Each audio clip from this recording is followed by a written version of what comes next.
Good evening, ladies and gentlemen. Welcome back to the Racers Driving League for Season 16, round 11 of the Championship, the British Grand Prix here at a sodden Silverstone circuit. I'm your host, Zach RC. Alongside me once again is everyone's favourite co-commentator, the man whose name could easily be a producer tag, Touchy Pope. Pope, welcome back. How are we doing?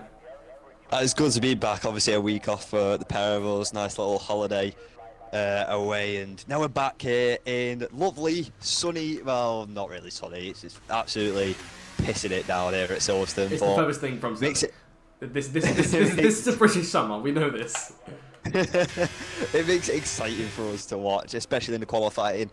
Rumours in the paddock is that it will be dry race though, so wet qualifying, dry race is always exciting. I think we always, whenever we see a rainy qualifying, we go back to China. I think about 2-3 seasons ago now, where it was one of the most hectic qualifying sessions as it dried up towards the end. That was amazing. Season 14, so we're kind of just almost a year ago at that point. Wow. That is, I think that was one of my first few races commentating as well. So it's... It was, yes. It must be like your second or third. Wow. So yeah, we are really going into the past with that one. But wet qualifyings do shake up the order a bit. Going into a dry race where Curtis is retired. I think Curtis has a qualifying ban. If I look at the Stewards report just quickly. No, not from what I'm seeing here. So he might have retired off his own. I think it might be that glitch where it does yeah.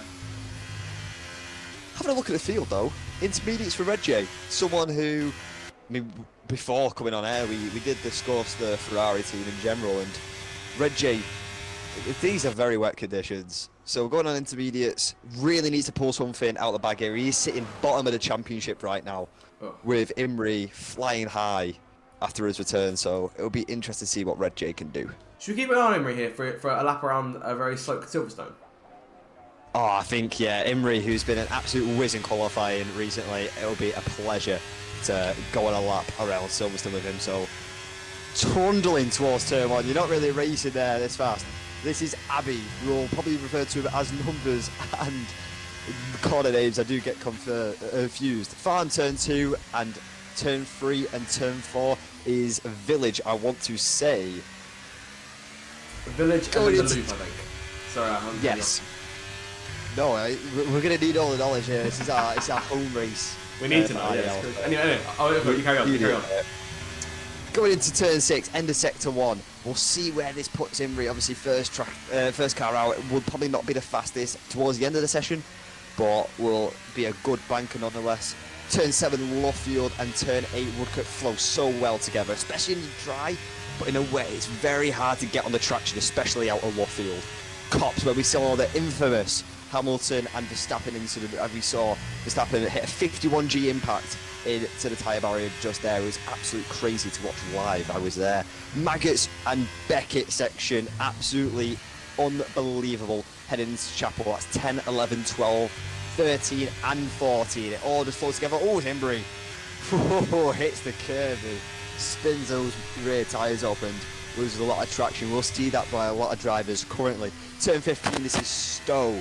Very hard on the exit, especially for track limits. We'll see if Imrie keeps it in. He does.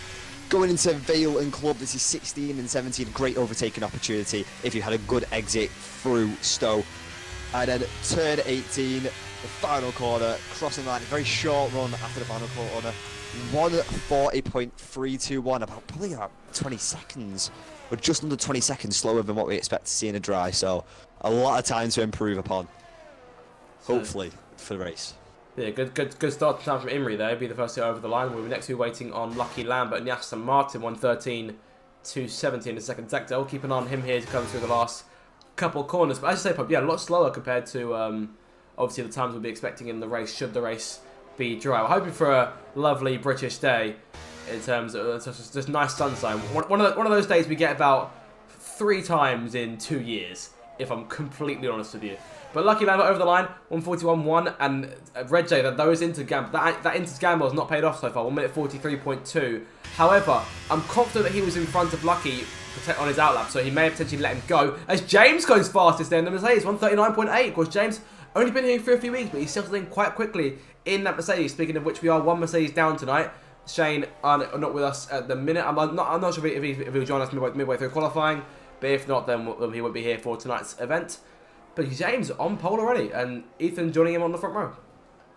Yeah, James scoring points first time out last week in Austria, so trying to carry that momentum there, and a great way to dip into the 139s to do that. And Ethan, who Alpine's have been fantastic of recent, I do have to say. So PJ currently in P5 as well with a 140.4, less than a tenth behind the championship leader.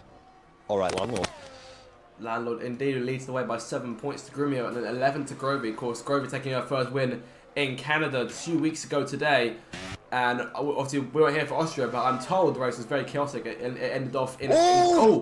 James! Oh, he's... completely losing it. Just caught it on... I didn't catch the actual crash itself, but I caught Ethan going past the car, and the car is off in the wall, so I'm not sure how he's done that. I may imagine he may have just gone too hard on the loud pedal on the exit, and he's found himself in the wall there. So unfortunately, it's a good thing he set a time like that to start with, because otherwise that's qualifying over for him.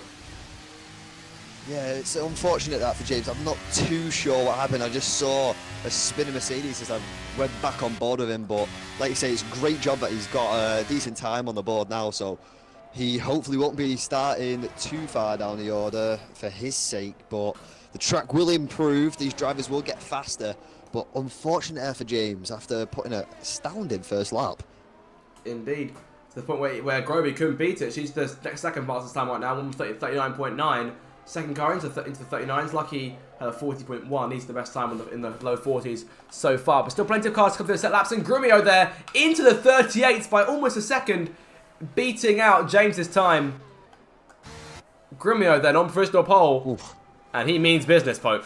You know he means business. We've said it before. Grumio's been fantastic here at Silverstone. And P2. That is a cracking lap. And then, yeah, Cott won last time out for the first time this season. So getting a bit of recovery in Cott's form. So, yeah, nice lap there. Only 6/10 behind Grumio. And in terms of points, he sits tied with Imrie in 5th place in the standings right now. But, of course, gets the place on countback thanks to that one victory that he has claimed in Austria last time out. As I was saying earlier, Langlois still leads the way on 60 points. Grumio 7 back. Grovey is 11 points off the lead, and Slazenger is 21 points back. He's on 39 points for the campaign after 10 rounds. So it's still quite a close race, Pope. Even with the dominance of Grumio, the 4 races that he won in a row, he's not leading the championship right now. But because Landlord has consistently been there, week after week. Consistency is key, and yeah, I think Landlord's really improving that. Obviously, Grumio, I think, undoubtedly probably the fastest driver, but showing a lack of consistency. Those 4 race wins really did benefit, but not winning 2 races, DNFing in 2 races, or maybe finishing outside of points in Canada. I'm not too sure what the final verdict was that. We had that. Yeah, so that might have lost the last restart. That was fun to watch. Yeah, so obviously really not great for that, but we have a debuting driver here. Indeed we do. That would be Kay Scott in AlphaTauri. Yeah, he's just started a lap, so we'll see what Kay Scott can do. Obviously, it's a very hard thing to come into a first race here in RDL and have it be full wet qualifying. So, obviously, a bit of pressure can be a little bit relieved, but it'll still be nerve-wracking. But we do wish Kay Scott all the best. Best of luck indeed. But of course, I think he may have chosen a tough time to join the league, given that especially this season's been as competitive as it's been. But we've seen drivers already come through and make an impact. Especially we're coming up to about a season or so since Imrie made his debut alongside Nicholas in Belgium. Of course, Nicholas no longer with us, but just a few races later we were joined by Grovey, and then a race after that we were joined by Cott. So, as we said, we discussed this in Canada, a number of good drivers have already made waves in this league, and coming up on about a season since they made their debuts. Of course, the biggest debut being Cott, who came roaring out the gates with with several victories to his name. Of course, that train has sort of let off a little bit since, and so it took him 10 rounds to win for the first time this season. But now he's got that win under his belt, I dare say we could see him contending for more points towards the second half of the campaign. Oh, definitely, yeah. I think that's all that Cott needed, is that little bit of momentum just to help move that train again, get the engine running, and we know how good Cott can be. So for other drivers, I'd now start thinking about that Alfa Romeo and start worrying ever so slightly. But Have a look here. Fan P8, really good. Ahead of Imri currently, so good for that. But I think Imri's just purpled the middle sector, so Imri up by a second on his time. So still behind Grumio as of now, but will be time to gain in this last sector. Case got in P12 at the end of his first lap. Keeping an eye on Imri here, comes off the final corner and back down the Hamilton straight. Struggling for traction a bit on the exit there. That may cost him a bit of time, but he goes P2. That was very close. I dare say if he hadn't skidded the car through the last corner, he may have just nicked pole. Maybe.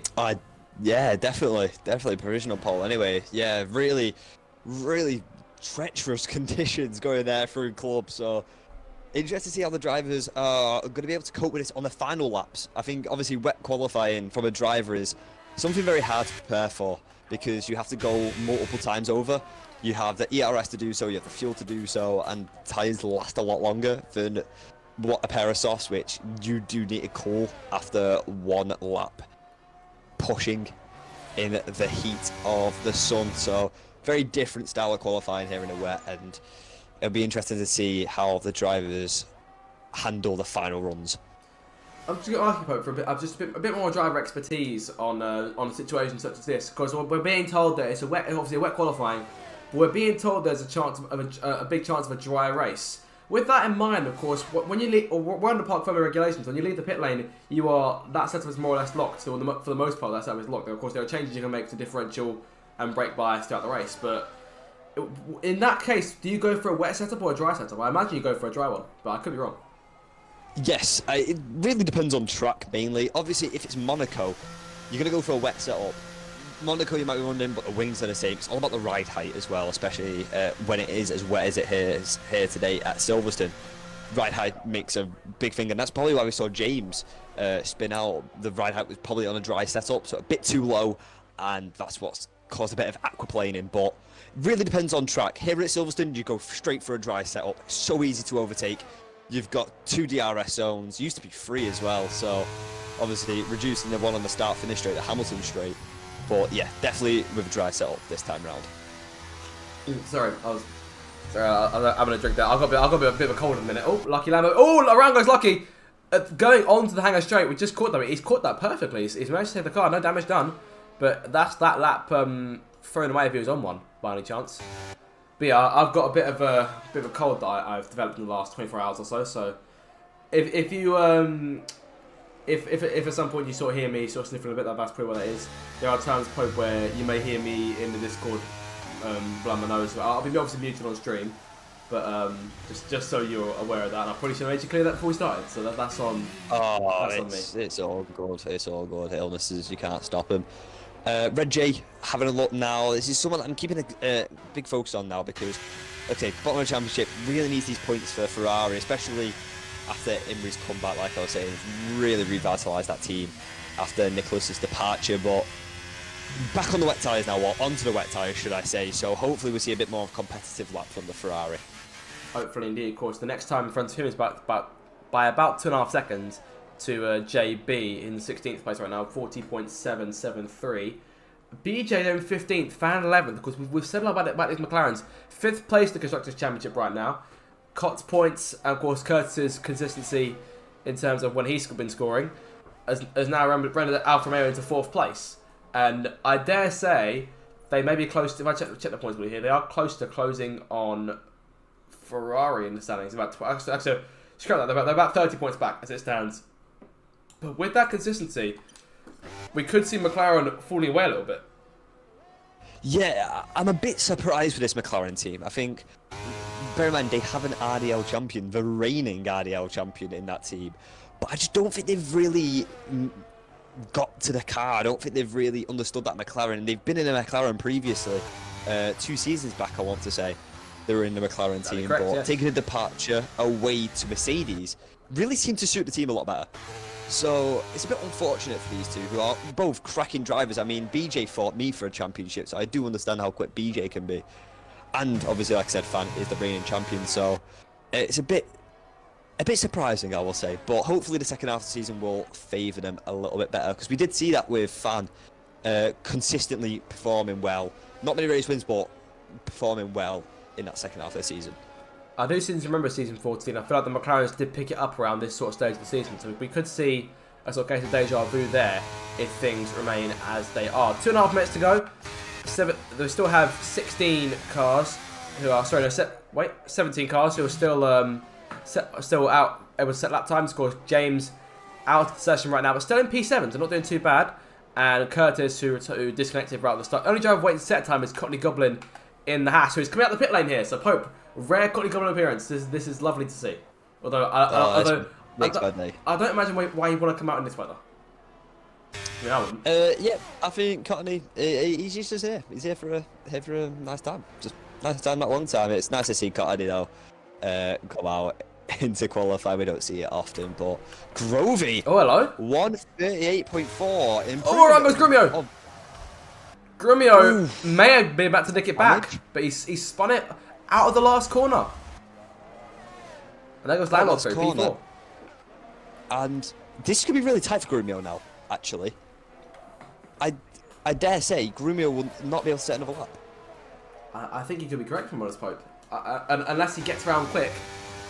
Obviously, we've seen drivers using the tactic of sort of cutting corners in certain places to try and get around the track faster, but I'm pretty sure we're not allowed to do that here. So that's it is an offence here, yeah. It's indeed, yes. So that's out the window. Regs. So Grovey currently right now sitting in a very nice position. I think, to be honest, for Grovey, your biggest worry is going to be Imrie. I don't think Grumio will have the time to get round for another lap. Hopefully he does for his sake, but it will be a tough one. And Imrie's a tenth and a half down on this lap, so he's got to go on the next lap. And Landlord has just started a lap, but he's a 10th down in Sector 1. So, I think he should make it around in time, but he may not. You never know. Into the final minute now. 60 seconds still to come of regular time in qualifying. BJ, who I believe may have just lost it there, going through Luffield. Actually, I mean, if he recovered the car. So, well, has he recovered the car? No, he hasn't. I'm confused. I'm not too sure what's happened there. I just saw. He may have just retired it on the track because I thought I saw him spun out and he kept going, and he was just in front of Ethan. But now he's gone. Yeah, Grovey's now on another lap as well, so hopefully she can improve on that lap time. And Grumio will make it to there. It's gonna be close. It's going to be very, very close. He is right behind it. 4, 3, 2, for the flag. Oh, he just misses out. Hasn't made it. Whoa, that was close. That was tight. Front row will be the best Grumio can hope for. He'll start P2 at best. Imrie is in the gravel. Oh. Imrie will not be improving on this. Imrie's invalidated. Landlord, though. Landlord is 3 tenths up. He needs more, but... I think Landlord was 3 tenths up in his last time. Oh, yeah, sorry, no, he's not up yet. And he's backing stopped. off. Caught spun. Oh, Imrie's around. I believe... Imrie off at Cops. I believe... Grovey has got pole position here. What a weird end to qualifying. This is very strange. What on earth is going on? Slange is a 10th up. He could try and push up a bit. Actually, no, he's 4 tenths up. He could potentially put himself... If he gain a couple more temps, is there a chance at the Red Bull front row in the dying seconds? Could Red Bull deny Williams, the team they've been chasing all season long, in this qualifying session? It could happen. We should see Slazenger slot himself right amongst the big names here. Into the last corner he comes, very close on the exit, gets there, oh, spins, slides it, P5 across the line. That was like an into a Top Gear lap. It very much was. I don't even know who is on a valid lap time here. Imrie's in the pits. Webster's half second up in Sector 2. We could see him come shooting up the order, perhaps into the top 8 if he can finish it off. Last corner, he skids it as well. P8, yes. Oh, P8. Fantastic lap there by Webster. And that JB last corner seemed such a struggle for these drivers right now. They'll be hoping for some slightly dry running in the coming 26 laps in the next half hour, 40 minutes or so. But it's Grovey on pole position. And yes, that was a very, very odd end to qualifying, but she takes it by exactly 4 tenths over Grumio. Yeah, Grovey carrying on that momentum from Canada and putting it on pole. It'll be interesting to see what happens now going into hopefully a dry race. That will spice things up a bit for us. But I do want to say, both Alpines as well in the top 10. Fantastic. Ethan, P7, and you see PJ there in P10. Kay Scott comes home in 11th place for his first IDL qualifying session. So not too bad a run at all. Let's see how his debut goes in the race. He's 3 places off the point, so you never know, Pope. It could be, today could be a very early day for him. Slashenger's car still sitting there on the line. Now have a look at your top 8 then, going into the British Grand Prix. Scrovia on pole, she'll lead Grumio and Landlord to turn 1, that's your top 3. Imrie lines up 4th behind him. Slashenger, Cott, Ethan and Websy. That's 4 or 5 different constructors all in the top 8, so we could be in for a very good race today. So that'll be us sorted for the moment. We're back in a few minutes time for the start.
Oh.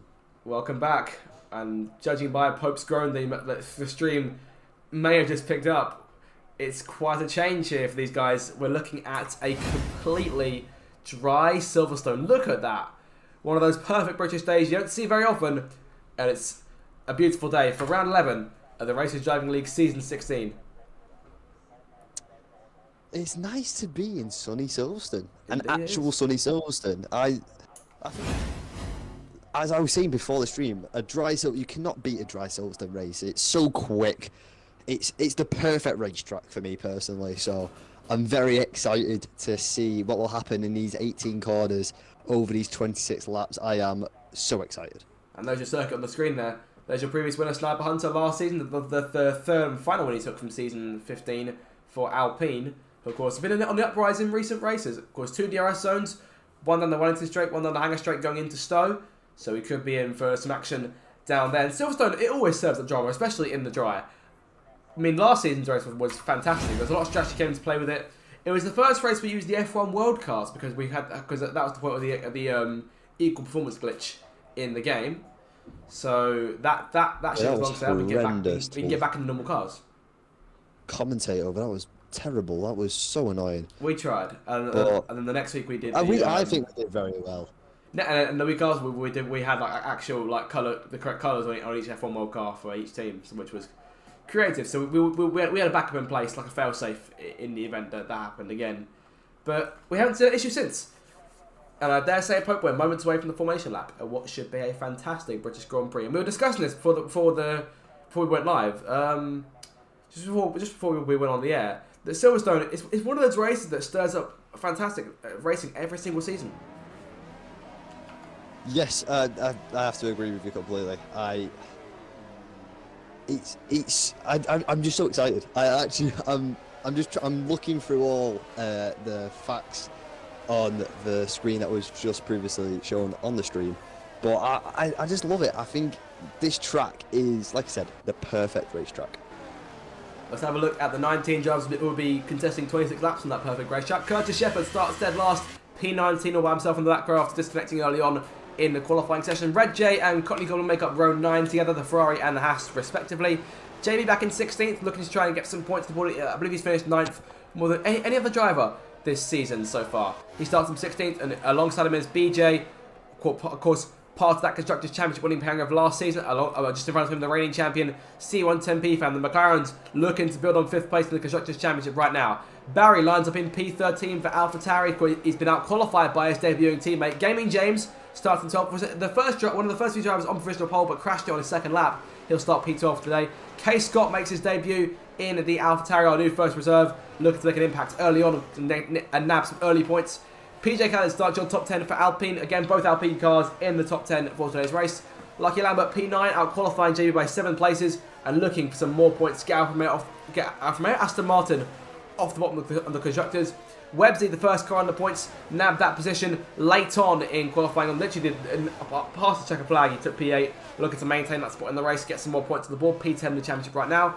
Ethan lines up P7. Again, looking to lead Alpine's charge today. Cott, your last race winner in Austria, lines up P6, looking to improve on 5th place in the championship, tied with Imri right now. Slashing to P5, nabbed that again, late in qualifying for Red Bull. Imri lines up 4th. He's been complaining of setup issues throughout the weekends. Hopefully, he's got those under control for today's race. The 2 Williams cars of Landau and Grumio, 7 points separate them in the Drivers' Championship going into this event. And on pole, it is your race winner from Canada, looking to add win number 2 to her cabinet. It is Grovey in the Red Bull. She lines up on her grid spot just in time for the start. In terms of tyre choices, we've got quite a split here, Pope. We've got mediums for the majority of about half the field. We've also got hards by half the field, and BJ on the soft as well. So that's quite a gamble for him. We're looking for a shorter first stint. And I'm seeing Grumio has lined himself up, facing to the left, perhaps looking to cut across Grovey here as Curtis takes the last spot on the grid. As we wait now for the 26 laps to get underway here at the birthplace of Formula 1. It is none other than Silverstone itself, and it's the British Grand Prix here in round 11 of the championship. Lights out, foot to the floor, go, go, go. We are racing here for the British Grand Prix. Grumio cuts across Landau going towards turn 1. Grovey with the lead, nice and easy, and the 2 Williams cars fall into line. Slash to P4. Imri there looking at P5 at the moment. Everyone gets through turns 1 and 2, nice and clean. Imri looking to get to work on Zeisinger. I see Websy and Cott going side by side. Websy around the outside. He's got 2 places off the start. Cott over the curb there, through the loop, 3 wide behind them. That'll be Ethan. And that'll also be BJ, and I believe that was Lucky Lambert too. They're all going all over the shop here. Got AlphaTauri on the grass there, down the Wellington straight to make their way. Oh, contact for the back, and there's 2 cars off in the wall. Kay Scott's debut ends in just a few corners. PJ Kelly out as well, and Pope already under the safety car. Yeah, the safety car is always a possibility around the circuit, but unfortunate there for Kay Scott in his debut race. I'm not too sure what actually happened there. I didn't get to see it, and PJ, who was P10 and sadly out of this race. Yeah, unfortunate that for both of them, especially first lap of the race. You don't want to see that, but having a look at more positive notes, BJ, fantastic race start, absolutely incredible, into P9 on those soft tyres. Safety car now going to benefit that, and I'm seeing on P fan and Red J further back. Weird thing going on between those two. I'm not too sure what that was. Didn't quite catch it, to be completely honest. There was a couple of cars going 3 wide out going towards the Wellington Straight that more had the eye on there. Grovey coming towards the end of lap 1 to lead the way. Of course, she got fantastic off the line over the 2 Williams cars. Grumio and Landau were just sort of slotted into place, and you saw Grumio sort of, as I say, pointing towards the left. Perhaps if he got a better start to try and cover off Grovey, if he managed to get the jump on her. But Grumio, as much as it pains me to say it, I'd argue that perhaps his biggest weakness is these race starts, because I can't remember the last time he actually got into turn 1 in the lead. Yeah, he really struggled with race starts in that Williams, so it was a bit of a weird strategy to point to the left. You want to point the car as straight as possible, get the most amount of traction as you can, but nonetheless, obviously, Grovey get a good race start. What I was a bit growing for is, I don't think Grovey knew this was going to be a dry race. So I do believe she might have more of a wet setup on the car, which could explain such an incredible getaway that she had. Obviously, higher downforce, the setup, making sure the car is a lot more planted in a way to cope with those wet conditions. So that might be something to see a little bit later on in the race. We'll have to wait and see. But having a look at the biggest gainers here, BJ gaining 6 positions off the race start. And the biggest, we have to say it, don't we? Biggest loser. Okay, right. Biggest dropper. We'll go with that. Is Ethan currently in P12, dropping 5 places, though he is on the hard tyres, so that will probably explain why he's dropped as much as he has. Still though, in the here and now, not a good start for Alpine at all. One of their cars out of the race very early on, and the other one out of the points after starting, as you say, it started in P7. With Websy getting placed on the start, as did Lucky Lambo. Both of them are getting placed at the expense of Cott, who now sits down in the 8th spot. BJ, as you say, up into P9. James there behind him in P10. JB up 5-2, so the Aston Martin had a fantastic start. They could be on, as I say, for some points. And I'm confident in this fact, as I said it during the starting grid. JB I believe has finished 9th more than any other driver this season, which must be painful given the top 8 change to the point system. Yeah, JB, I think doesn't really show what JB's been doing this season. I think JB's been fantastic, really underrated drives, I do have to say. And like you say, finishing P9, it's unfortunate obviously with the new rule change, but I think really good performances, and just need to have a little bit of luck, I think, sometimes. Obviously getting into that top 8 is proven to be quite hard, especially early on in this season, so it's getting a little bit easier, I think, for these drivers, as I think they're pushing a lot harder, so mistakes do come a bit more vibrant later on in the season, but I think the JV just needs a little bit of luck and get a couple more points, a couple more 8th places under his belt. Conor Goblin into the pit lane there, making the change from hards onto a fresh set of medium tyres. Perhaps looking to go on those as long as he can, and perhaps another set of mediums to the end, because he's made his mandatory stop now. He doesn't need to change onto a different compound for the rest of the race. And I imagine I imagine he's got plenty of sets fresh, given that saying that, everyone will have fresh sets of tyres here, given that we had a wet qualifying. So none of them actually building these dry tyres just yet. So everyone in a good position, a lot of choices to be made there, which could afford for plenty of pit stops later on to sort of mix up the order in terms of strategy. I imagine once Scotty Goblin closes up, we'll go back to racing again. Let's hope so. Obviously, safety cars can just slow the race down a little bit, and it just allows people to kind of settle down, but also get a bit nervous about this restart, because as we found out about lap 1, it's so dangerous, and the restart is just as dangerous.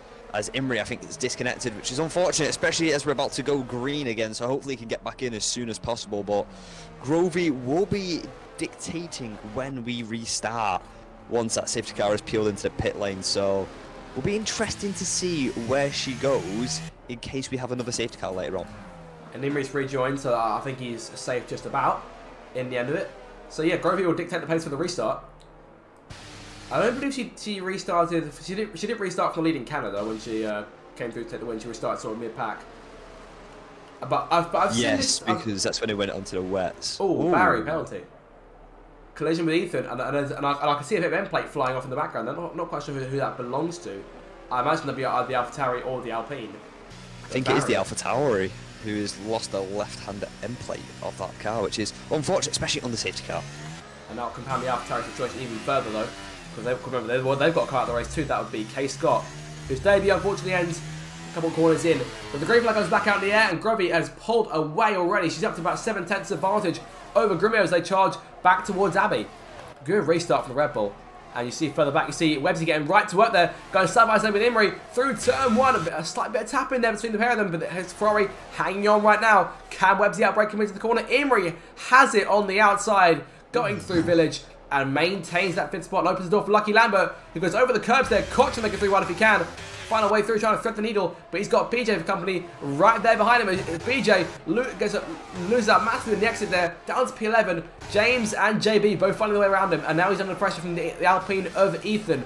Crazy restart as BJ loses several of those places he gained on the first lap, and Koch being challenged by Lucky again. Yeah, it's been the recurring thing of McLaren just good start and then just gets a bit of an unfortunate thing to happen and just lose everything they've gained, but I'm sure BJ on the soft tyres will be able to make his way back through that field, especially compared to the hard tyre runners ahead. It's quite a stark difference in pace of tyre. But Gavin James now into PA, who looked so quick in a wet. Unfortunate incident about hitting the curb, he said, taking him into the barriers at Cops. But interesting to see if he can make a move here. Unlucky as Websy and Imrie go back at it towards Stowe. Can Websy make the move around the outside? Keeping it there, Imrie still on the inside, but Websy closes that move. Fantastic move there by the Haas.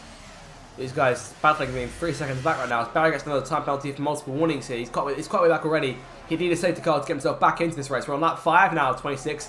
And where have I seen this story before, Pope? The top 4, 2 Williams, 2 Red Bulls, and they've pulled away from the pack already. 3 seconds clear of Websy in P5 and Imrie there in P6. This is why these two teams are sitting at the top of the constructors. These and drivers as well. They take all 4 spots. It's very impressive. These guys have been absolutely incredible. But right now it's favouring a bit Red Bull. But as DRS will be activated next lap, I'm sure that Grumio will be licking his lips for a move on Grovey. And I dare say Slazenger will want to try and join the fun too, but he's got to make sure he doesn't fall away from Landlord there. He's only 7/10 back as it stands right now. He's the furthest back from anyone at this stage of the race. I think the worst thing would be for both Red Bulls to obviously lose DRS. Slazenger being a second, perhaps being a second back, and Grovey, of course, won't get it because she's the leader. So no car in front of her to think about. Websy is still there. He can't close that gap right now. He's still about 3 seconds back. Imrie will be looking to challenge him as soon as he can. Perhaps Imrie went a bit too deep there, going through Beckett on the exit and down the hanger straight. Lucky Lambert, the penalty there. And he's amongst the pack here. Cock could potentially smell blood in the water here and may try and go for a move if he gets closer for this next lap. Of course, DRS comes into play this time around, and the detection point just there going into Village. So we'll see that in a couple of corners' time. But Grovey, her restart was fantastic, but it's not enough right now to keep her out of DRS range, and I think Grumio will try and get her back. Yeah, there's nothing to worry about, especially early on. It's more about the second half of this race. Once everyone's made their pit stop, it will probably be a one-stop round this circuit, so it'll be interesting to see what will happen there. But right now, Cott's in a very good position. First driver on those hard tyres. Keep an eye out for Cott later on in this race. Definitely, I was going to look onto that. Of course, we've seen drivers in the past racing victories here and being on different strategies. I think back to sort of the races between Grumio and Che back in the day, back in, again, season 14, which we bring up a lot tonight, if I'm completely honest. Perhaps we're just having, just looking through the rose-tinted lenses, or whatever however the phrase goes. But yeah, point is, we've always seen drivers competing for the win on different strategies. So we'll see one car on the mediums having the edge on the in the opening stint, and then in the second stint, we'll see the other guy go on to the medium tyres, and then they'll be sprinting, trying to close in on the leader. And we've seen it happen in the past. And it can lead to some very close racing. I mean, yeah, you know me, I was a very big fan back in F1 2021 of that alternate strategy. Oh, don't remind me. Absolutely loved those medium tyres. It was fantastic. Absolutely loved it. Imrie closing the gap here on Webster, looking for P5 back, goes to the outside, going into Stowe. There goes the Ferrari, clear of the Haas there before they even reach the exit. And this time it's Imrie's turn to be looking at Webster in his mirrors, who might come back at him though. Going into Vale, it's very tight between them, but Imrie maintains the position. Webster doesn't get a chance to perhaps sneak through a window that Imrie just hasn't opened. Lucky Lambert behind these guys because he's got that penalty to keep an eye out for. Not to mention Cotton J. Oh, car off in the gravel there. That was BJ who went wild in the exit at the last corner and back down to P11 again. So he's struggling early on. Again, the finds himself under threat of Ethan. And there's a yellow behind. Ooh, and that's Seaman to P-Fan. And Red J as well. Red J around. But what is going on with these McLarens? I think they might have setup issues. And Lucky Lambert may spot too. Oh, Lucky down to P13. I've jinxed so much has just happened in a matter of corners here at Silverstone. This is what we love about Silverstone. Got to see none of the drivers out of the race that were involved on that lap, but unfortunate. But yeah, going back to the McLarens, I think they might have setup issues. They seem really, really unstable currently. Definitely don't seem as on it as usual. I dare say Ethan may have a run at them, run at BJ going down the hanger straight on the way at Magnus and Beckett, unless BJ can close on JB on those using those soft tyres as advantage. He's closing that gap. He's got to maintain that pace for the remainder of his stint, and that could be a struggle given those tyres have taken a beating or two through the gravel to the grass. But I imagine the majority of that debris will be off the tyres by now. Yeah, I think currently for the soft tyres, you're probably looking around lap 11, lap 12 to pit, maybe a little bit earlier, but mainly because we've had a safety car. It has prolonged the lifespan of that tyre, so it'll be interesting to see when BJ pits and what tyres he goes on to. One thought that has just come to mind, I'm looking at Cott, James and JB there, because as those cars are on the hard tyres. Curtis 5 seconds of speeding in the pit lane. I'm not sure if he's changing on sides, if he's repairing any damage he may have potentially received off of our camera. But of course, hard tyres, we know can go quite a way, and we've seen drivers in the past in one-stop races like this take those hards as long as they can and then go on soft to the end. Is there a chance of that, do you reckon? Definitely. I think if anyone's going to do it, I think it would be Cott. I think Cott will probably favour that aggressive strategy. But one thing I have noticed is, though the top four are very close and they do have a gap to Imrie, 4.6 it's sitting at currently, that's still not a huge gap here for Silverstone, and it does make, like we keep saying, it does really bring in those hard tyre runners. They've actually not got that much of a gap towards these medium tyres, so they're doing very well right now. Curtis at the pit lane there, he's onto a set of soft tyres, joining Barry towards the back of the pack. JB, the other penalty for multiple warnings, and Magnussen Beckett, I think will be the the central hub for these penalties being received over the course today, as does C110P fan going into the... actually, I think that was coming out of Cops. So perhaps going a bit wide on the exit. Does McLaren struggling? I think you definitely are right about the setters, Pope. That's definitely the problem for them so far. Yeah, they were pre-race discussing about something about setup, so I think they might have chose the wrong setup here today, which is unfortunate, but still, nevertheless, you still got a long time, and BJ is still in P9, 1 point off the points. And I definitely see him come back and trying to claim that for himself in terms of chasing the game in James, but there's 3 seconds between them right now, so a little bit of a gap to close. And speaking of closing gaps, Grumio's consistently brought the gap down to within about half a second of Grovey here. We could be seeing a move shortly for the race lead if he can get close enough. We haven't seen a lot of action between these top 4 so far. Slazenger perhaps in danger of losing out at DRS. He's slipping away slowly from Landlord there. Imrie back there in P5. It took a while to be hunting him down, but not as much, not as aggressively this time. Websy not hunting him down as doggedly as he was a couple of laps ago, and he's right up behind him. James is hounding Cop right now to make the way down out of Laffield and into Woodcote on the run towards Cops. Imrie the penalty now. It's 3 seconds for him too. That's 6 drivers so over penalties, Pope. Yeah, I mean, it's a very easy track to get penalties. It's so fast-paced, and drifting that car out wide, making most of your speed does really struggle here, but I believe Grumio will be setting up Grovey for a move here. Really closed in, going to the inside, absolutely breezy past that Red Bull. There's no competition there, no need to defend by Grovey. She sees the bigger picture as Grumio leads for the first time in this race, and for the first time, Grovey is not the car leading. Grumio there, absolutely cool as you like on the run towards Stowe, taking the lead away from Grovey as going to lap 6. But as you say, Grovey seeing the bigger picture. She knows there's another DRS straight coming, and that'll be down the Wellington straight in a couple of corners time, and she'll be in range for it.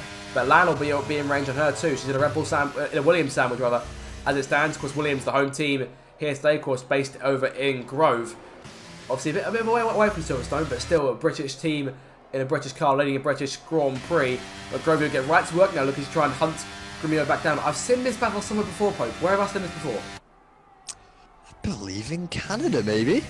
You've seen it everywhere. Spain as well. If you look in the right places, you can catch a glimpse of the battle in Grumio and Grovey, wherever you go, anywhere in the world, or any of these fantastic circuits we've visited so far this season. These two have been sort of the prime on-track rivalry, I think, for season 16. Well, we know there's no bad blood between them, but these two have been locked together on track, and there's seemingly nothing you can do to stop them. No, it's been so enjoyable to watch this season so far, and we've still got over half the season left to go, so it's exciting to see. That's Fatterad. He's lost his wing on the exit of Luffield, and waiting the virtual safety car is out. To go past. VSC deployed. Can we see any of these front runners dive into the pits? Yes, we can. Grumio, Grovey, Landlord. Landlord. Slazenger stays out. And Slazenger stays out. Okay. For Slazer's sake. Hello there. Cott and James side by side on the way into the pit lane, and James coughs up the worst, loses the place, and gets a 5-second penalty for speeding the pits. Speeding pits, right. Hold on a second. Now, yes, they've gone into pits on the virtual safety car, but I honestly believe Slazenger might get a jump here on Landlord if he pits this lap. There's a chance. Grumio first. There is a chance. This is going to be very interesting to see now. This is really throwing a spanner in the works for a lot of these drivers. Well, Grumio re-emerges on hard tyres. I mean, those hards can make the end of the races. There's no denying that. But the question is, will we see a safety car perhaps throw another spanner into the works? But as you say, if I'll look at the gap here between Slazenger and Grumio, just as a reference here. About 24 seconds separating them right now, but Grumio is closing that gap slightly as we go on. But it will more or less 24 seconds give and take. I feel like the Silverstone pit lane is a bit longer than that, isn't it? Yes, I think it's about 28 seconds, so and Landlord might have lost a bit of time to Grumio, but I think ahead of Landlord, if I was Slazenger, use all your energy now, get everything out, and absolutely bolt it into that pit lane. And there's not a lot about Germany. He's staying out.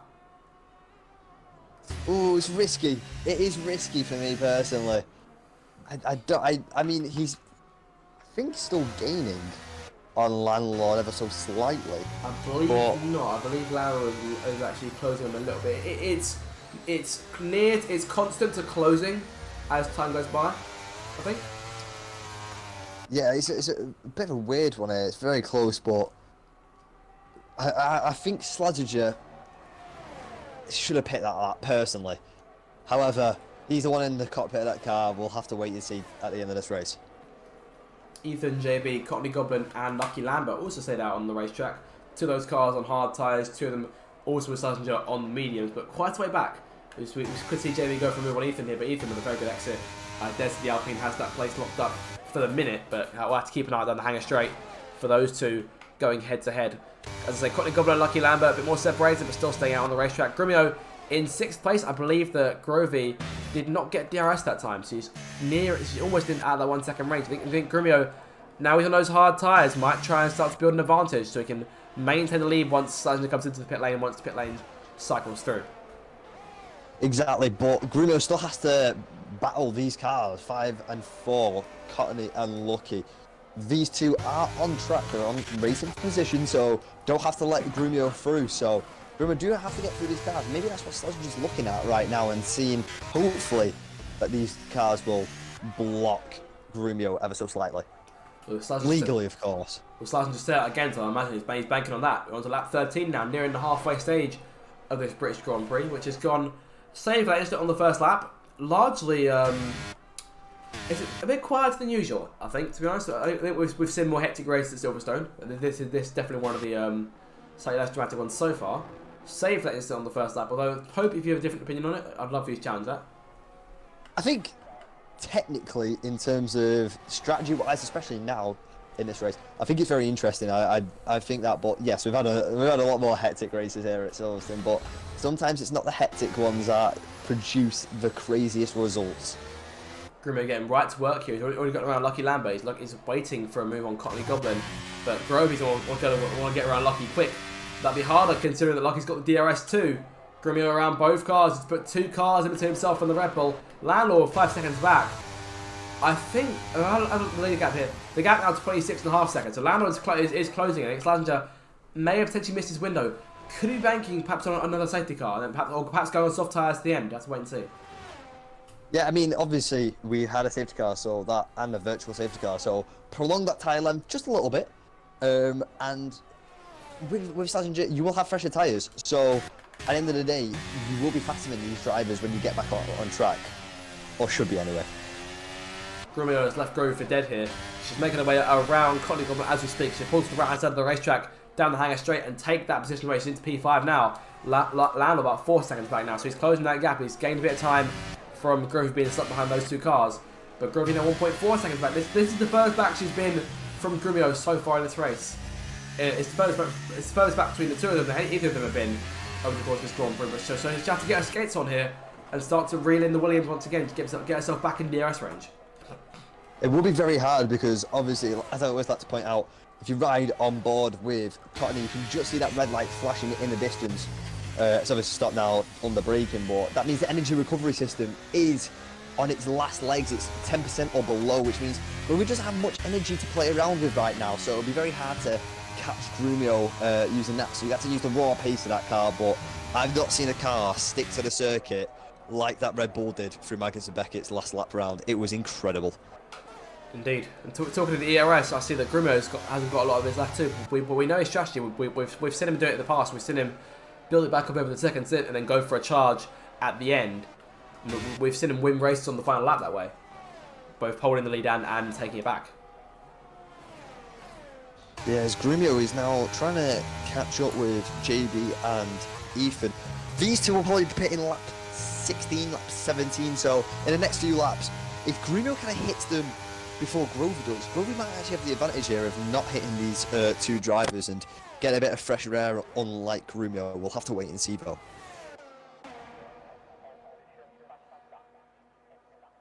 I mean, Ethan's just peeled into the pits as well, so a bit earlier than I expected, to be honest.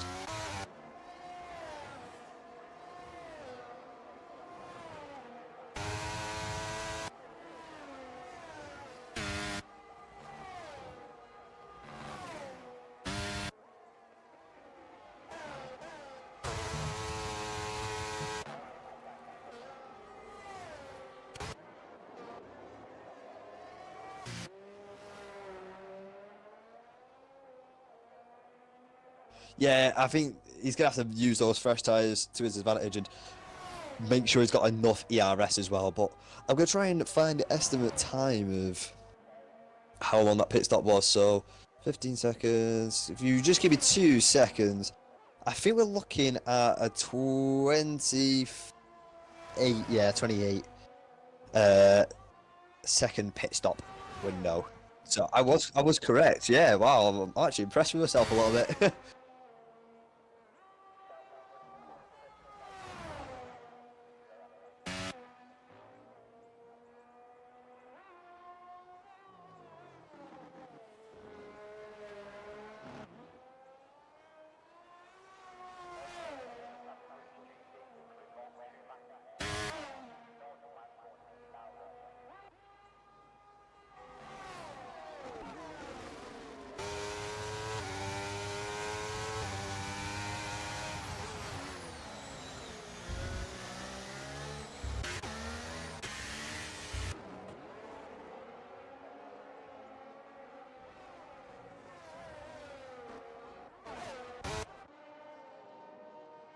Yeah, he should, obviously, making sure there's no other issues, but I'm just riding on board with these drivers. A lot of them are really running low on battery. It's very hard to recover around here. There's not many hard braking zones.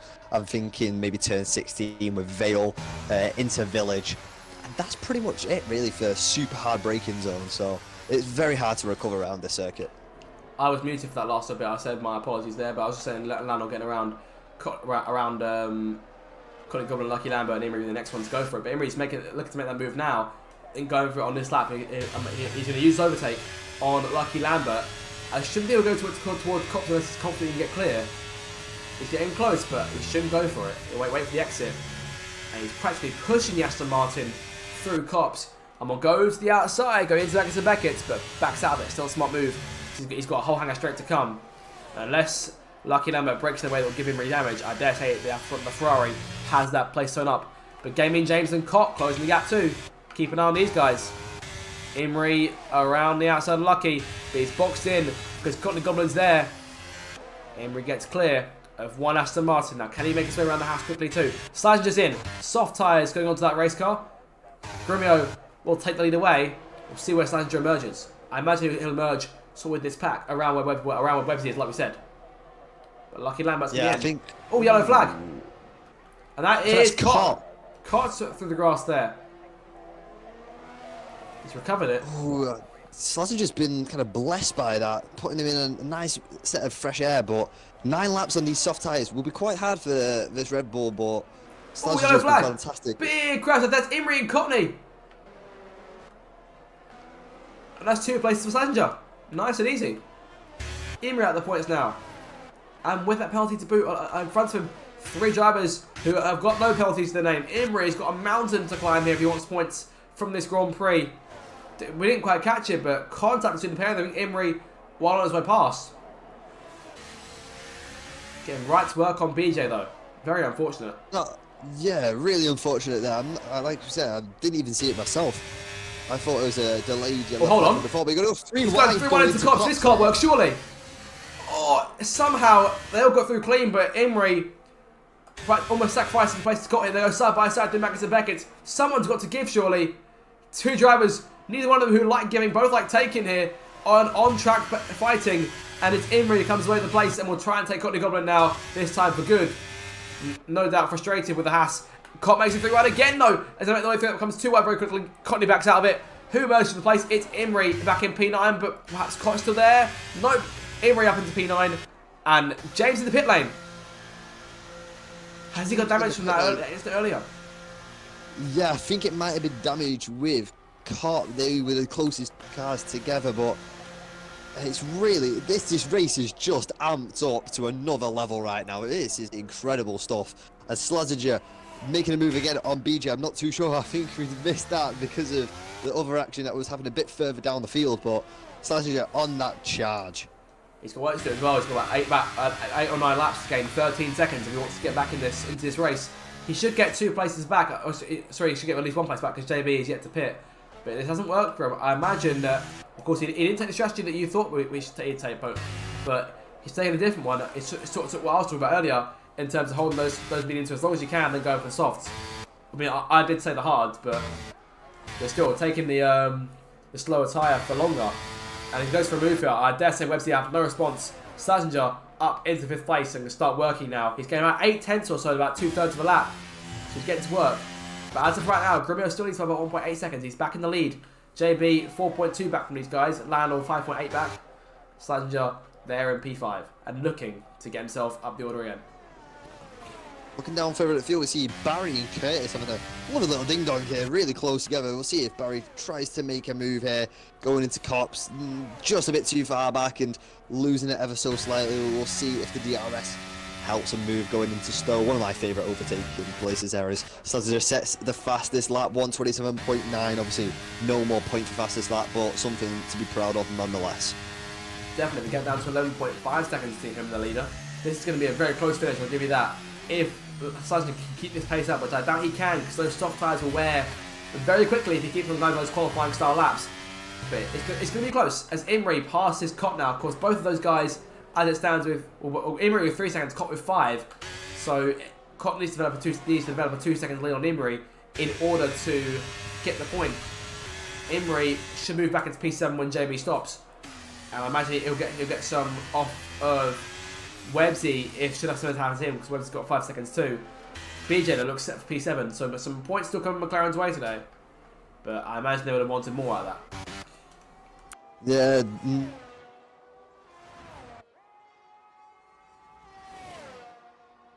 Type season for them, but Cott and Imrie really scrapping here. These two drivers, like you said, they just want to take anything they can. They're very aggressive, very good drivers, and seeing these two push every last bit out of the car is very impressive. Indeed it is. As you see, Cott closing on Imrie here, looks to the inside going into Stowe. One of them's got to give, surely. Cott has the edge on the inside line going in and takes it on the exit. BJ, maybe looking warily in his mirrors, watching these two coming at him potentially a bit quicker than he may have expected, or if at all. But these guys will be closing the gap. If they work together, they can catch BJ. Whether they'll take the points is unlikely, but you never know. In terms of the gap, Slazenger going down to 9.8 seconds right now, so he's closing. Lionel back to P3, JB down in P4 now. He's about 3 seconds in front of Slazenger. So Slazenger will get P4 back because of that penalty as it stands, but JB still needs to stop. Yeah, I'm astonished JB's even took the tyres this long. It's actually very impressive. 20 laps here, he probably could take in the whole 26 if he wanted to. But obviously can't, so there's the unfortunate ruling there. Perhaps going for a sort of Alex Albon, Williams Australia kind of strategy from a couple of years ago, in which he made the hard tyres last 57 laps and then went on the 1 lap of soft tyres at the end. And I think he nabbed the fastest lap as well, if I remember correctly. I don't know. I believe so. That sounds about right. And he got P10 at the very end of the race. Yeah, I do believe he... That ring a bell? No. No, did he not get it? I don't think he did, because I think he pit on the last lap. Ah, yes. That makes more sense. Anyway. So I don't think he had time to set it. Anywho. We've still got Williams showing very impressive pace. 2 Williams showing very impressive pace. Gremio leads by 1.6. Since the pit stops, Grovey has been unable to catch back up. So, I mean, the pace has been constant from both of them, and that just means that Gremio will maintain his lead. Lionel unable to catch them both right now. He's probably more looking warily at JB and mainly Slazenger, if I'm honest. It's 109.2 back. The pace has dropped a bit. Yellow flag, and that is Fan. Virtual safety car's out. Virtual safety car. Right, so for JB, too far away for a pit stop. If it was an actual safety car, JB would be rubbing his hands together right now. That would have been absolutely perfect for his strategy and would have thrown this race even into more crazy shapes. But we will see a couple of drivers towards the end of the field. We see Curtis pitted in. Anyone else? Yes, Red J in the Ferrari pitting as well. Several and cars. Stevenson P-Fan, who needs to for repair that. I think the front wing's completely off on that car. Not the day the reigning champion will want to remember in a hurry at all. Both the leaders taking a moment to breathe here. Grovey's got some work to do in these last 5 laps. He's got 5 laps to run down Gremio. So needs to get back in DRS range, so that'll give her a good chance of victory. But that's halted Slazenger's progress quite a bit here, and I imagine he won't be too pleased with that. So he's got less time now to chase down the leaders. Yeah, not at all. This virtual safety car was going on for quite a while, I do have to say. I think the first one earlier was quite short, to be honest. Yeah, I don't know if... Oh, speaking of, never mind. How's you? There we are.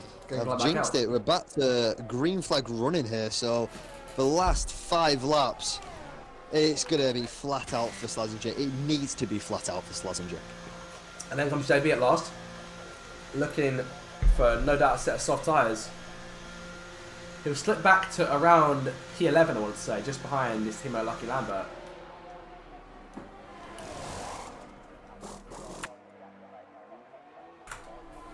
Briefly mute myself just to profit.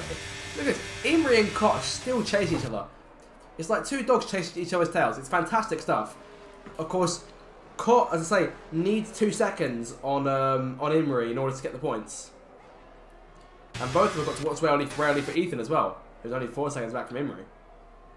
Yeah, I mean, with Koch's 5-second time penalty, Koch will be behind Ethan by the end of this race. So Ethan currently scoring points here for Alpine, which would be fantastic. But see a blossoming rivalry between these two. And bear in mind, Imri's tyres are just going to get better than Koch's towards the end of the race. Obviously, the harder compounded tyre has a longer lifespan than the medium. So it'll be interesting to see if the gap kind of extends for Imri, or in Imri's favour. We'll have to wait and see, but yeah, JB, as you said, out behind Lucky Lambert on fresh soft tyres. See where JB can end up at the end of this race. Oh, Imri, another penalty there. I think that means that Ethan, short of a penalty himself, will definitely score points in his race. Oh, fans out! Oh, sorry, he's retired from the pit lane. Oh, that was a bit of an exciting feel there. Maybe a late safety car. Not too sure, as we see Red Jay making a move on Curtis. Battling at the end. Every position matters. Every position matters here at RDL. So Red Jay giving it all in that number 5 Ferrari. Indeed. Definitely fighting to the flag, as we do enjoy seeing. Speaking of fighting to the flag, the fight continues up front. 3.5 laps to go, and it's still Grovey chasing Grumio. In terms of battery, he's using a bit here. They've both got about the same amount left in the tank, and probably about just under a quarter, I'd say, left for both of them. And Slazenger, I think he's still closing that gap. He's 2.2 behind Landau here. Could he hit the podium late on to get a double podium for Red Bull? I think let's hope so for Slazenger. I think Slazenger really has done fantastic this race. Really consistent drive. Obviously, the strategy, in my opinion, a bit different to what I would have done. However, nonetheless, he's still gaining, and we'll see if he can keep those tyres. We did see BJ start struggling around lap 6 on those softs, so we'll have to see if Slazenger will be able to keep up with Landlord. I'm not too sure. But someone who's done a very good race is our last season runner-up, Websy, P5 currently. Not bad at all. Of course, he has a 5-second penalty, but that will be given, and he will still finish in front of BJ, who is 6 seconds back from him right now. So you see Cotton Imri still fighting him for position. It's fantastic stuff between these two. Yeah, I think everyone else is kind of slightly stagnated a little bit in terms of the gaps extended quite a bit, and really I'm looking at JB, who's gaining quite quickly on Lucky. It's Cotton, Imri that are very close, and Curtis and Red Jay. There are real close fighters right now. I'm looking at Cotton Imri in particular. Ethan right now 4.4 back from these guys. He should take both places come the checkered flag in 3 laps time. So good race for Alpine in the end, despite the incident on the first lap for PJ, and commiserations seem to have be out the race that soon. Now, of course, the case got as well, both those two involved in the collision on the first lap. 16 finishes at this point, looking to hit the 90% mark and thus be classified for their finishes, and that will leave us with our leaders up front, Grumio and Grovey. Still 1.7 separating them. It looks like Grumio's on for his 5th win of the season, but Grovey will hunt him down to the checkered flag to the very end. Yeah, have a look at Curtis and Red Jay. These two are absolute squabbling here. This is actually very impressive. You think they're racing for the race victory here. Great move there around the outside by Curtis on Red Jay. Red Jay drumming up the inside, doesn't make the move. We'll see where these two finish. Obviously, as I keep saying, Curtis done very well this season so far. I don't think Silverstone's really suited him that well, and Red Jay still yet to score points for Ferrari, so wants a little bit of momentum, and even one position finishing P15 can just boost a little bit of momentum, showing that you do have the pace to fight with some incredible drivers here. And we said that a lot about his teammate Imri last season. Of course, never quite got up to speed in season 15, but season 16 is coming to his own in this league over the course of the first 10 races. we said that about him last season. It's taken a while, but as I say, he's come into his own, and he's giving us performances week after week, like he's doing right now against Cott. But he's half a second back from him right now. He needs to pass Cott and get out DRS in order to take the place and nab the final point, because it's going Cott's way right now. I have to wait and see just who emerges on top there. The gap between the leaders is still 1.7 seconds. The gap between Landon and Slazenger still 2.5. I dare say the positions are locked in place, short of a late mistake from either one of these two cars, by the way. I'd have to agree with you there. I think, to be honest, most positions will be locked in place, short of any mistakes from any drivers. Apart from Cotton Emery and Red J and Curtis, I think those two are the closest. And maybe JB and Lucky as well. Obviously, penalties, I'm not too sure what they've got right now. I'd have to have a double check. 3 seconds each, so it won't make that much of a difference, anything. Grumio then down hanging straight for the penultimate time. About to coming through 26 and final lap of this British Grand Prix. It's been a strategy heavy race, this one. I think that's that virtual safety car playing into the hands of certain drivers. As the clouds start to cover the sun slightly more, I think it's a good thing the good day lasted, as long as it did weather-wise, because Grimio is coming through now to start the final lap of the race. And we'll get one more lap under the sun here before the clouds fully take over the circuit. Yeah, I think it's been a good race. Oh, no, that's Lucky Lambert. Lucky. Oh, it's unfortunate that for Lucky, but it's a bit of a worry for Slazenger. Lucky's done 8 laps softs. Having a mistake there. Is that the tyres playing up? Slazenger is gaining again, just ever so slightly on Landlord. It'd be a tough task to close that much time in the last lap, but let's hope. And Groby looks to have made a mistake or something here. She's 2 seconds back, but Grumio has been unwavering in his charge to check a flag so far today. Of course, spent the early part of the race in second place, running behind Groby, but has come into his own since the VSC and that change in tyres. And plus, took the lead just before that happened too. So he nabbed the lead at the right time, and he's held it ever since. And is on his way towards his 5th win of the campaign, and I think to close that gap in the championship back down to 3 points. Yes, I do think it will be 3 points at the end. I'm pretty certain anyway. And Grovio gains them too. So the top 3 in points will still keep themselves. Well, now it will close even more now, as Grovio will bring herself within 10 of Lannon. 9 points to cover the top 3, but it will be Grumio who edges ever closer to his champion teammate alongside him. And it's the record champion who comes to the last corner to win the British Grand Prix here at Silverstone. Grovio home in second, another fantastic podium finish for her. Landlord home in 3rd place. Slazenger gave it all he could, but ends up 1.3 shy of the podium at the flag. Webbsy in the end, stunning drive to finish in P5 at the end of the race. He'll get that penalty served. BJ won't catch him at the flag in terms of having the penalty applied. And it looks like Cott will emerge over Imrie for P7. Cott a bit loose off the line. Imrie FP8 and Ethan will nab the points off of both cars. Ethan P7, Cott takes the final point, and Imrie is hung up to dry in P9. JB, the last car in the top 10. Again, another time that he would have scored points under the old system. Lucky home in 11th after that late spin. Gaming James, I believe started 12th. Comes down to end the race in 12th. Good. It's been an average day for James, which could have been a lot more after given the pace he saw from in qualifying had it been a wet race. Connie Goblin comes from further back in the field to finish in P13 in the end. No penalties to his name. Clean race driven from the Haas, despite the dirt on the side pods of that machine. We'll see him cross the line here for P13. Barry through for P14, the highest AlphaTauri finish, the only AlphaTauri finish today. Curtis looks like him urge it over Red J. And let's Red J goes for it here. He's going for it into Vale. They've come close to contact. I think Curtis has just about got him in his late stages. Take it. Curtis, a bit loose there to the last corner. Curtis wins the duel, but it's Grumio who wins the day. 10 points going Grumio's way. He wins the British Grand Prix. Yeah, great drive there by Grumio, and the Williams team played everything to perfection, and very lucky in a way to get that position right before virtual safety car comes out, and really control the race from there. That's why he's a 6-time champion. That's why he wins 5 races already out of this season. It's been impressive so far by Grumio, and though I do believe Landlord is still heading the championship, how long can Landlord keep him there, keep Grumio behind? I'm not too sure. 3 points now, by my count, separate the top 2 in the championship. as they continue to increase the lead. The main thing for them is they'll increase their lead in the Constructors' Championship. They've dominated the way so far since the slight downfall of Ferrari to third place. Red Bull have been chasing them, and they chased them today. Both cars in each team spent time being the hunted and the hunter, but this time it's the Williams who emerge on top. British team taking victory here at Silverstone. Grumio's your winner. Let's have a look then at the final results.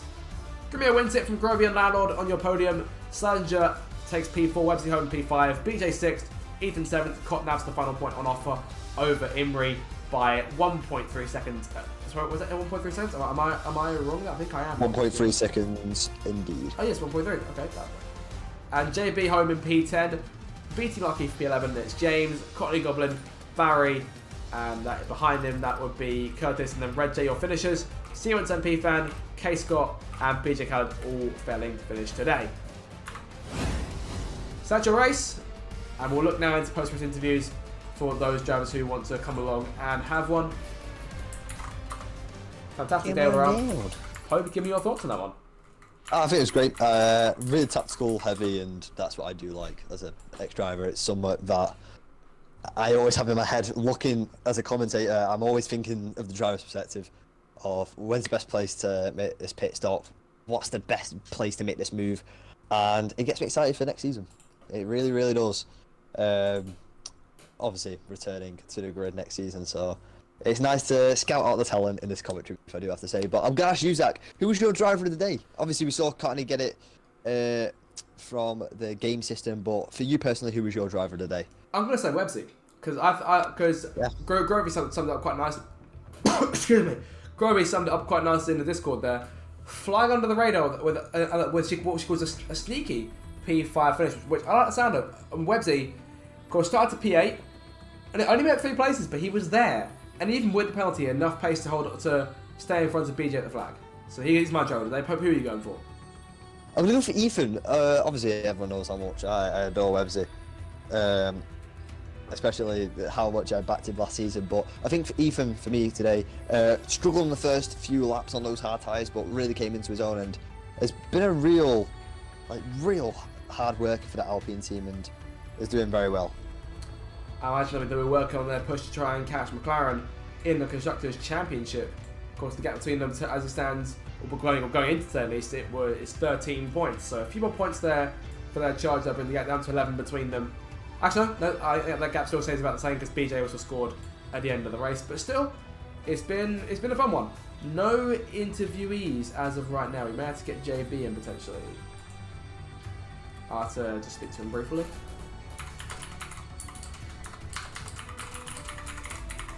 Like itchy hand. Don't know why.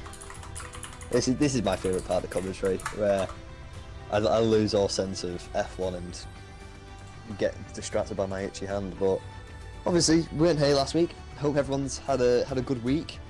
I do have to say, obviously, make sure you subscribe to the Zach RC channel as well for near daily right now, isn't it? Near daily F1 videos. You've really stepped up in terms of how much you produce. It's great. I don't know what channel you've been watching, but I've posted 6 videos all year. No, I swear you've done live streams though. I've done live streams, yeah, but but it's the same thing. Yeah, but those live streams, I did one on Friday. I did the driver crew on Friday, but before that, I hadn't touched the series in a month. We'll discuss this later. JB is here with us in the stream. JB, welcome. So P10 for you at the end of the day, but I imagine you must be slightly frustrated given that's another sort of P9, P10 finish for you there. Yeah, it was just one of those things. I stayed out hoping there might be a safety car, because when everyone came in under the BSC, it ended basically just as everyone came in, and I thought, well, they're going to come out way behind, I may as well just stay out, because I was already on the outskirts of the points, and just hope that there's one, and unfortunately there wasn't. So, but Ethan, who I was battling with, did get, I think, 7th, so Yes. maybe there was something there, but is what it is. One thing I did want to briefly ask you about just the, of course, we're Lucky late on the race. I'm not sure, did Lucky spin out, or did he? Because we just saw the Lucky yellow just flag spun in front. Yeah, there wasn't a contact, just lost control. Okay, so yeah, 'cause we just saw the yellow flag and then we just saw Lucky around, so we weren't sure really going to happen there. In terms, of course, because today was a wet one in qualifying and dry in the race. So did you have much trouble adjusting between the two conditions at all? I'd struggled a lot with practice going into quali. Couldn't get the dry circ right. Wet felt even worse. But actually, I put a little bit more rear wing on, and it helped with stability in the race. But yeah, the wet was awful. Not my strong point. But I had a good start, actually, from P16 to P10, I think. So yeah, worked out kind of in the end. In terms of that race start, of course, there was the incident between PJ and K Scott on the opening lap. Did you catch a glimpse of that at all? I saw part of it. James was lagging a bit, and I think PJ hit the brakes to avoid the lag, and I don't know what happened with K Scott. A lot of people saying different things. We'll have to look at it tomorrow in stewarding, but at least it was only just 2 people who got taken out in the end, because it could have been a lot worse. Fair enough. Last thing, just in terms of next week, there's a sort of two-part question here. Obviously, Hungary next time out. Do you fancy your chances for Hungary? And in terms of the Drivers' Championship, it's 9 points between them, between the top 3 right now. Do you reckon there's anyone who's got an advantage going in? Hungary is... I like high downforce tracks, but I don't know, Hungary's just... It feels like the race goes on forever and ever. And you're just constantly worrying about how long your tyres will last. Which I don't think is very fun, but hopefully, because I'm only on 2 points at the moment, I wouldn't mind getting another one. And championship leaders, well, Greenio's on a roll, as he always is, so I'll put my money on him. Me and Poe were discussing just during the stream as well. We'll just say something just so positive to you here. Me and Poe are both of the belief that the points tally so far this season doesn't reflect the performances. Because I mean, we've seen it each week. You're always around there, scrapping for the points. So we both agree, Pope, that it's was a travesty that he hasn't got more points this season. Yeah, like I say, I think very underrated this season so far. Really good performances. It's just unfortunate, really. But you know, that's what happens when rules change, and some people benefit, some people don't. Alright, we'll call it there for the interview. Yeah, thank you for coming along, and hopefully we'll see you again next week. Yep, thanks guys, bye. That was JB, then 10th place finish for him today, and no more interviews. That'll do us for tonight. So guys, I hope you did enjoy the stream. If you did, as Pope said earlier, make sure to subscribe for more RDL action. The Hungarian Grand Prix next week, that'll be the 25th of March. Same place, same time. It should be an absolutely cracking race. Pope, we've done our driver of the day. Can we get a word of the race, please? Word of the race? Ooh, I'm gonna go for maggots. Maggots. That's a word, yeah? Maggots. Yeah. Okay, right then. So, for those of you who are here in the chat, when the stream turns to a VOD, make sure to go into the comment section, type in the word maggots, and let us know what you think of Pope's commentary and how much we may miss him next season. We'll get more into Pope's farewell tour, and obviously his final concert later on in the season, which I'm sure we're all looking forward to at the end of season 16. But until then, you guys, that is the it for tonight's stream. I do hope you enjoyed it. As I say, make sure to subscribe for more regular Formula 1 content. And from myself and Pope, it is goodbye, and we'll see you all in the next race. Good night. Bye-bye, drivers. And we're out. Nice. Au revoir. W moments.